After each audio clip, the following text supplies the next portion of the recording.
Bismillahirrahmanirrahim. Assalamualaikum warahmatullahi wabarakatuh. Selamat jumpa kembali sahabat Lagi Psikologis dimanapun Anda berada.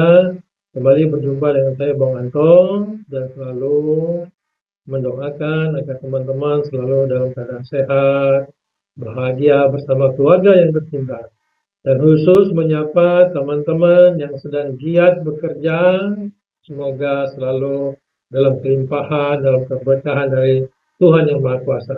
Dan buat adik-adik yang sekarang sedang berjuang, menunggu pengumuman kapan mulainya tes Kementerian Rekrutmen BUMN tahun 2024. Nah, kembali saya akan memberikan tips and tricks persiapan, kisi-kisi mengenai wawasan kebangsaan. Kemarin sudah ada 3 video. Yang pertama adalah tips and tricks bagaimana nanti teman-teman mengikuti tes TKD. Kemudian juga ada video mengenai bagaimana tips and tricks teman-teman menyelesaikan, memahami, menggarap habis soal-soal yang nanti berkaitan dengan core values BUMN, yang akhlak. Anda masih punya waktu untuk belajar. Nah, sekarang yang saya bilang ini lumayan tidak boleh dianggap remeh, yaitu wawasan kebangsaan.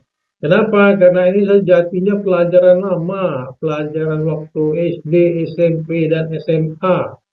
Sehingga untuk mengikuti tes ini perlu persiapan. Persiapan apa? Baca lagi buku-buku yang sudah lama mungkin tidak Anda baca. Seperti itu ya. Jangan-jangan bukunya sudah kemana. Ya, pinjam lagi kepada adik-adik Anda ya, bukunya yang mana. Seperti itu. Baik. Salah satu materi tes yang akan dilakukan oleh Kementerian BUMN adalah wawasan kebangsaan. Biasanya wawasan kebangsaan ini untuk CPNS, pegawai negeri. Tapi dulu di zaman-zaman saya juga sudah ada sebetulnya, tapi namanya pelajaran PMP ini saya sebut, atau setelah itu kan ada pelajaran PPKN. Jangan sampai terjebak. Dulu zaman saya teman-teman terjebak, sibuk belajar pelajaran yang sulit-sulit. Dia tidak belajar masalah PMP, P4, sehingga waktu muncul pelajaran ini mereka pada kewalahan. Nah, tips dari saya buat teman-teman sekalian, baca buku ini. Cari di Google, browsing, mencari modul wawasan kebangsaan dan nilai-nilai dasar bela negara.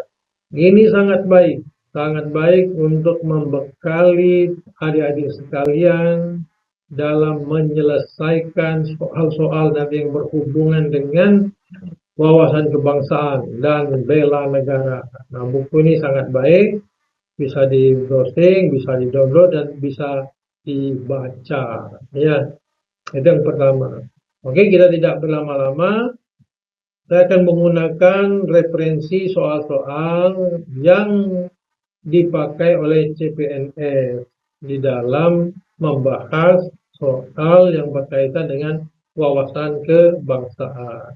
Ya, ini kan masalah hafal menghafal, gitu kan. Nah, daripada nanti teman-teman cari lagi buku zaman sekolah dulu, SMP, SMA, kemana bukunya? Kadang-kadang udah nggak jelas kemana bukunya. Kalau masih punya adik-adik ya silakan dipinjam. Tapi kalau saya lebih menyarankan browsing saja buku ini, ya, dibaca, sangat lengkap, sangat lengkap. Ya begitu. Oke, ada 40 soal di dalam video ini. Di dalam video ada 40 soal. Nanti di akhir video akan kita kasih kunci jawabannya. Akan saya share juga kunci jawaban. Nah, sekarang kita langsung latihan. Langsung latihan dari nomor 1 sampai nomor 40. Silakan teman-teman dibaca satu soal dan coba dijawab. Misalnya satu, hakikat otonomi daerah adalah A. Pemekaran wilayah, kepala daerah lebih diberdayakan, C. Mengurangi beban pemerintah pusat, D. Partisipasi aktif masyarakat dalam pembangunan. Nah, yang mana yang benar menurut teman-teman? Jadi untuk belajar silakan, misalnya ini deh jawabannya nomor B misalnya. Sudah nomor B ini. Misalnya ya, ada contoh. Nah, biarkan dulu, nomor 1 B, 2 B. Jawaban yang benar mana? Nanti kita lihat kunci jawabannya, karena ada kunci jawabannya. Ini sekaligus menguji sudah sebatas mana kita menguasai soal ini. Nah, seperti itu. Nah, nomor 2, pahami juga soalnya. 4 pilar kebangsaan Indonesia. Empat pilar kebangsaan Indonesia merupakan dasar kekuatan bangsa Indonesia yang dipercaya akan membawa bangsa Indonesia ini pada era kejayaan. Pada era kejayaan. 4 pilar kebangsaan tersebut meliputi hal-hal di bawah ini. Nah, ingat, ini kecuali ya. Artinya di antara 4 ini ada yang bukan. Ada yang bukan 4 pilar kebangsaan Indonesia. Nah, yang mana nih? Apa NKRI, apa Wawasan Negara, apa Undang-Undang, atau Pancasila. Misalnya lagi, wah oke deh. Ini vokal ini kayaknya pasti nih masuk misalnya kan. Undang-Undang Dasar 45. Oh iya nih gitu kan. Kalau ini NKRI, berarti nomor B nih yang bukan. Jawabannya B. Nggak apa-apa, nanti kita tes lagi seperti itu kan.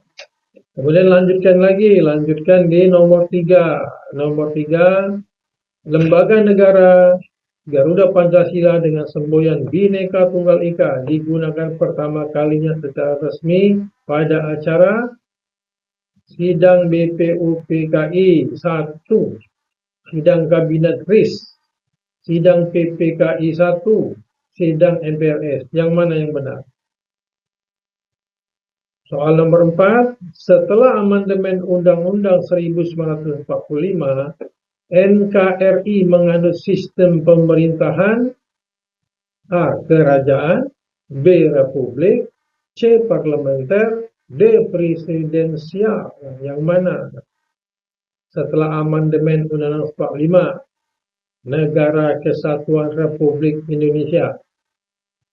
Yang mana nih? Yang jelas, yang akan pasti salah. Ya, tapi silakan nanti ada yang mana, yang coba-coba jawabannya yang mana. Nanti kita cek mana yang benar. Kemudian lanjut nomor 5, segala keputusan MPR yang mengikat seluruh rakyat Indonesia, termasuk di dalamnya adalah anggota MPR. Keputusan MPR, ketetapan MPR, kebijakan MPR, atau putusan MPR. Ya, nomor 5. Kita lanjutkan. Nomor 6, Pancasila sebagai pandangan hidup bangsa dapat disimpulkan. Membedakan orang Indonesia dengan orang bukan Indonesia, wah apa iya gitu kan. Tidak hanya sebagai pedoman hidup, tetapi memberikan aturan tertulis tentang pandangan hidup orang Indonesia. C. Memberikan arah dan pedoman tentang bagaimana orang Indonesia itu bersikap dalam hubungan sosialnya yang bersumber dari ciri-ciri kepribadian tiap suku bangsa Indonesia. D. Aturan tertulis yang diberikan sebagai satu-satunya pedoman dalam kehidupan sosial merupakan Pancasila sebagai dasar negara.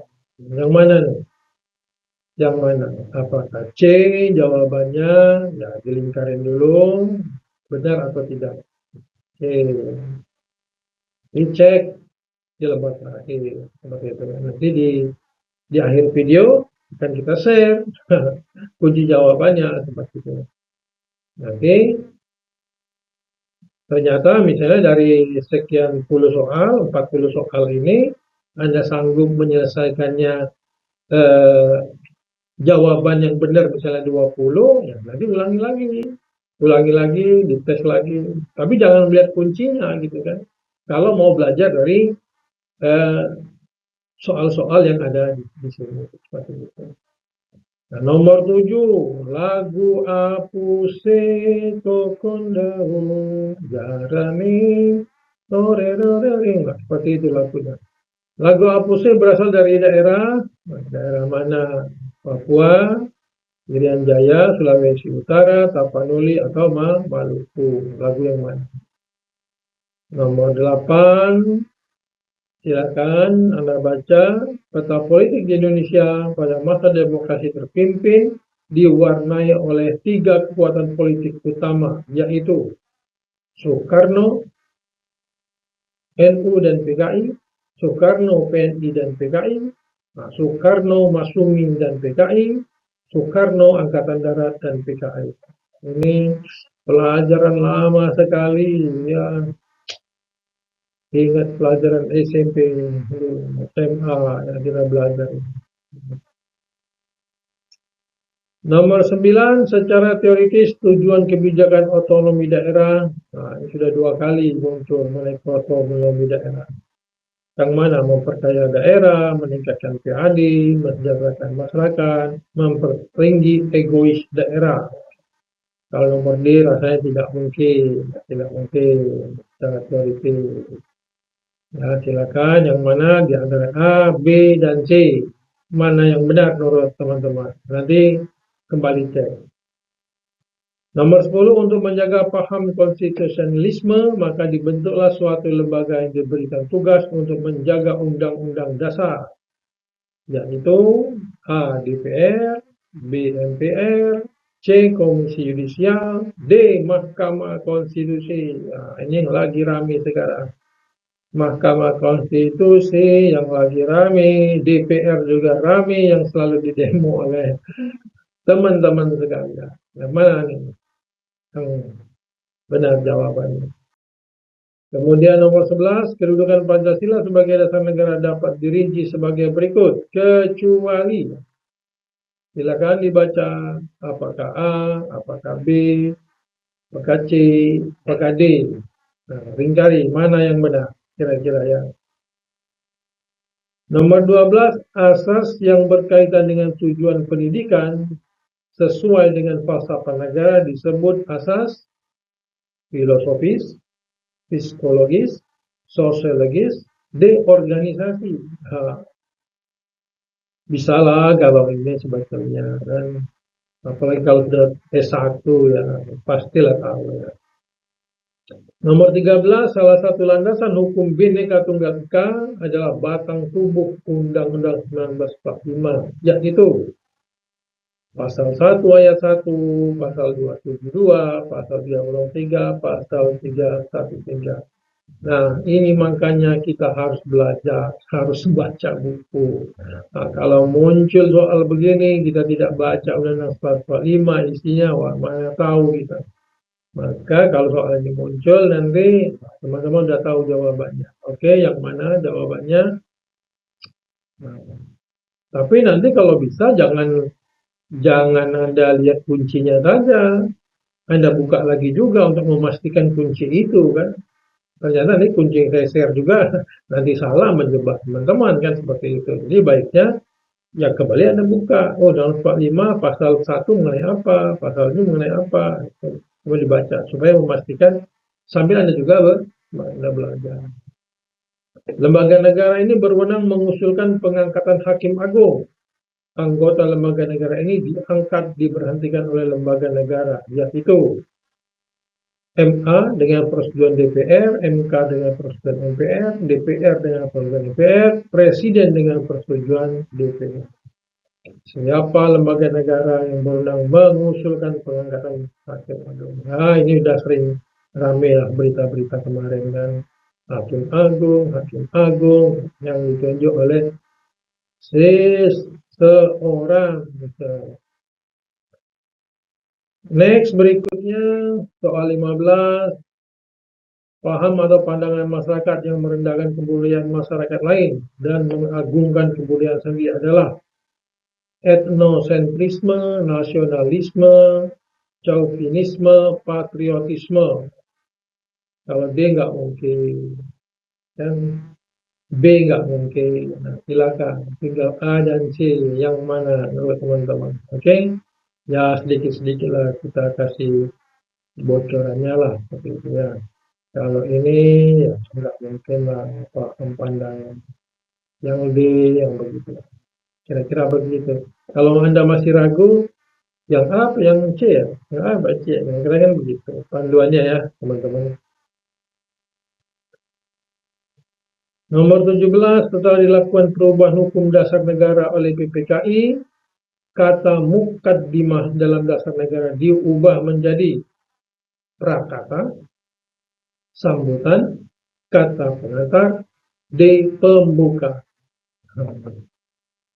Yang hafal Undang-Undang Dasar Negara Republik Indonesia tahun 1945. Pasti tahu lah ya, yang mana. Ya, kalau saya dulu sering menjadi petugas upacara. Nomor 18, lembaga negara yang berkedudukan sebagai pemegang kekuasaan kehakiman adalah Mahkamah Agung, DPR, MPR, DPD. Ini pasti tahulah ya, dan sering menghangat beritanya. Ya. Nomor 19, lembaga yang berkedudukan di ibu kota negara dengan kewenangannya mengadili di tingkat kasasi adalah lembaga. Ini juga sering ya, DPR, Mahkamah Konstitusi, Mahkamah Agung, Mahkamah Judisial. Nah, nomor 20, begitu juga silakan Anda baca yang mana jawabannya A, B, C, dan D. Kemudian nomor 21, nomor 22 mengenai pasal-pasal lagi Undang-Undang 45, makanya siapkan buku Undang-Undang Dasar 45-nya untuk meng-cross-check jawaban ini. Nomor 23, Presiden dan Wakil Presiden dipilih secara langsung oleh rakyat. Pasangan calon Presiden dan Wakil Presiden diusulkan oleh perorangan, partai politik atau gabungan partai, peserta pemilu, DPR, dan MPR. Wah, kita baru saja selesai nih. Baru selesai pemilihan umum, baru selesai Mahkamah Konstitusi memutuskan siapa yang menang. Gitu kan? Pokoknya mana yang terbaik menurut Anda silakan jawab. Ya. Nomor 24, Universal Declaration of Human Rights merupakan piagam hak asasi manusia PBB yang diakui sejak tanggal berapa nih? Tanggal berapa? Silakan A, B, C, dan D. Kemudian nomor 25, pendidikan dasar bagi seluruh Indonesia merupakan tanggung jawab dari pemerintah. Hal ini merupakan pencerminan Undang-Undang Dasar 1945 pasal 1, pasal berapa maksudnya? Pasal 31 ayat berapa? Ayat 1 atau ayat 2? Wah, ini cita-citanya, walaupun sekarang belum terwujud. Ya. Lupakan egois kita, lupakan ketidaksukaan kita, karena ini soal Anda harus selesaikan sesuai dengan jawabannya. Ini juga cerita kerajaan Majapahit yang membuat ungkapan Bhinneka Tunggal Ika adalah kitab Sutasoma yang dikarang oleh, waduh, ini zaman saya sekolah dulu, ini sarapan, ini hafal, ini jawabannya yang mana. Oke, monggo silakan teman-teman yang mana kunci jawabannya. Nomor 27, 28, 29. Pernyataan tidak ada negara dalam negara adalah salah satu sifat dari bentuk negara, federasi, konfederasi, kesatuan, dan diserikat. Negara dalam negara. Itu tidak boleh. Ya kalau mau memisahkan diri, wah tidak semudah itu juga memisahkan diri dari Negara Kesatuan Republik Indonesia. Ini juga nanti kalau sering wawancara, sering ini ditanya-tanya ya, oleh teman-teman, jadi manfaatkan juga sekalian untuk belajar menghadapi wawancara atau nanti pada saat Anda ikut tes-tes berikutnya.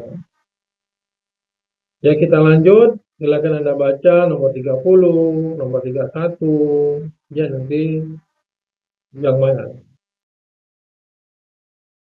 Nomor 32, pengiriman kontingen Garuda negara konflik. Jadi pengiriman kontingen Garuda ke negara konflik, kecaman terhadap peperangan, dan perhatian terhadap korban bencana alam merupakan upaya memperjuangkan hak agama, hak politik, wanita, dan hidup. Sering ya teman-teman sekalian, negara kita mengirim kontingen Garuda ke berbagai negara konflik. Ini pasukan ikut dalam di bawah naungan UN, United Nations, dalam PBB. Keren lah bangsa Indonesia bisa berpartisipasi. Nomor 33, mengikuti pertukaran pelajar merupakan salah satu bentuk partisipasi dalam upaya bela negara di lingkungan sekolah, masyarakat, keluarga, bangsa, dan negara. Ini zaman saya dulu, saya ikut paskibraka, ada juga satunya ikut pertukaran pelajar. Ya, seperti itu. Nomor 34, silakan. Nomor 35, ya, bisa dibaca, dan kira-kira jawabannya yang mana.